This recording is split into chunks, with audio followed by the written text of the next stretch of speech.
తెల్ల గోంగూర పచ్చడి కోసం అండి 3 చెంచాలు నూనె వేసుకున్నాను. మొదట ఆవాలు వేద్దాము, మెంతులు వేద్దాము, తర్వాత ఒక 50 గ్రాములు మిరపకాయలు వేసుకుందాము. అలాగే ఒక అర చెంచా ఇంగువ.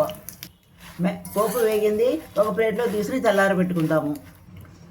మనము గోంగూర వేయడానికి సరిపడే నూనె వేస్తున్నాను, కొంచెం ఎక్కువే వేసుకోవాలండి. గోంగూర ఆకులు ఇలా ఉంటాయండి, దీన్ని ధనాస గోంగూర అంటారండి.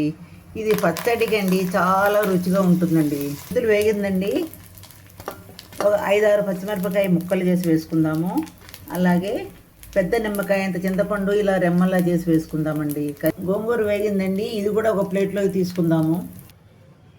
ఎండుమిరపకాయలు పోపు మిక్సీ చేసుకుంటున్నాను. దాంతోపాటు 3 చెంచాలు ఉప్పు, 1 చెంచా పసుపు కూడా వేసి గ్రైండ్ చేసుకుందాము.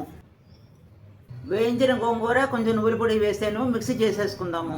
సగం గోంగూర పచ్చడిలో వెల్లుల్లిపాయలు వేసానండి, సగం మామూలుగా పెట్టానండి.